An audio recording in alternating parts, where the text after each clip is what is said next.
غیر قانونی طور پر بھارت کے زیر قبضہ جموں کشمیر میں بھارتی فورسز کی طرف سے دوران حراست قتل سمیت انسانی حقوق کی سنگین خلاف ورزیاں جاری ہیں۔ تازہ ترین واقعے میں آج ضلع رامبن میں پولیس نے محمد عابد کو دوران حراست قتل کر دیا۔ 27 سالہ عابد کو پولیس نے گرفتار کر کے دوران حراست وحشیانہ تشدد کا نشانہ بنایا۔ حالت بگڑنے پر اسے ہسپتال منتقل کیا گیا جہاں وہ دم توڑ گیا۔ ماورائے عدالت قتل کے ان واقعات سے مقبوضہ کشمیر میں کشمیری نظر بندوں کے ساتھ روا رکھے جانے والے غیر انسانی سلوک کے حوالے سے تشویش پیدا ہوئی ہے۔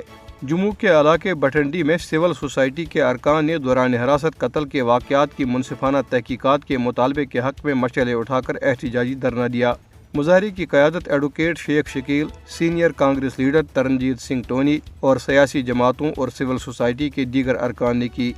Communist party of India Marxist نے جموں میں اپنی 13ویں کنونشن میں منظور شدہ ایک قرارداد کے ذریعے دفعہ 370 کو بحال کرنے کا مطالبہ کیا اور مقبوضہ جموں کشمیر کو تقسیم کرنے کی مذمت کی۔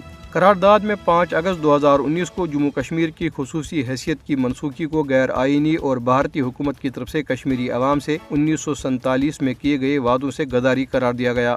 کل جماعتی حریت کانفرنس نے بھارتی وزیر داخلہ امت شاہ کی طرف سے علاقے میں نافذ کیے گئے نئے فوجداری قوانین اور دیگر کالے قوانین پر شدید تشویش کا اظہار کیا ہے۔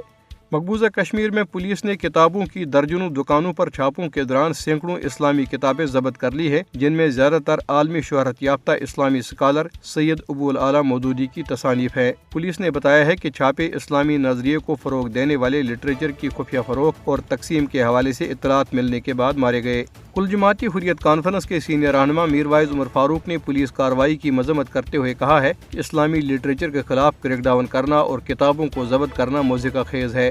پاکستان کی پارلیمنٹ نے ایک قرارداد منظور کی ہے جس میں بھارت سے مطالبہ کیا گیا ہے کہ وہ جموں کشمیر میں رائے شماری کرائے۔ وزیر امور کشمیر امیر مقام نے قرارداد پیش کی جس میں کشمیری عوام کے حق خود ارادت کے لیے پاکستان کی غیر متزلزل سیاسی، سفارتی اور اخلاقی حمایت کا اعادہ کیا گیا۔